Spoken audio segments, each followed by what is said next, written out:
గత కొంతకాలంగా ఈ దేశ సరిహద్దుల్లోకి చొచ్చుకొచ్చి భారతీయ పౌరులను పాకిస్తాన్ ప్రోత్సహించిన ఉగ్రవాదులు మన సోదరులను మట్టుబెట్టి మన ఆడబిడ్డలు, మన అమ్మలు, మన చెల్లెళ్ళు యొక్క నుదుటి సింధూరాన్ని ఈ రోజు తుడిచివేసి అంతర్జాతీయ ముఖ చిత్రంలో భారతీయుల మీద ఉగ్రదాడి చెయ్యగలుగుతామని ఉగ్రవాదులు విర్రవీగుతున్న సందర్భంలో రాజకీయాలకు అతీతంగా, పార్టీలు, జెండాలు, ఎజెండాలకు అతీతంగా 140 కోట్ల భారతీయులు అందరము ఒక్కటే ఈ భారత మాత రక్షణలో మనమందరం ఏకమై మన సార్వభౌమ అధికారం మీద ఎవరు దాడి చేసినా వాళ్లను వదలబోమనే సందేశాన్ని ఈ తెలంగాణ నడిగడ్డ మీద నుంచి భారత వీర జవాన్లకు మనము అండగా నిలబడి వాళ్లకు ఒక స్ఫూర్తిని ఇవ్వడానికి ఈ రోజు వేలాదిగా ఇక్కడ మనం సమావేశమై ఈ సమావేశంలో ఈ దేశ సరిహద్దుల్లో దేశ రక్షణలో పనిచేసిన మాజీ ఆర్మీ అధికారులు, ఈ రాష్ట్ర పోలీస్ వ్యవస్థలో శాంతి భద్రతలను కాపాడుతున్న పోలీసు అధికారులు,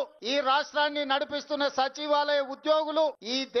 రాష్ట్ర ప్రజలందరూ ఈ రోజు మన వీర జవాన్లకు అండగా నిలబడడానికి ఇక్కడికి విచ్చేసినందుకు మనస్ఫూర్తిగా మిమ్మల్ని అందరినీ అభినందిస్తున్నా.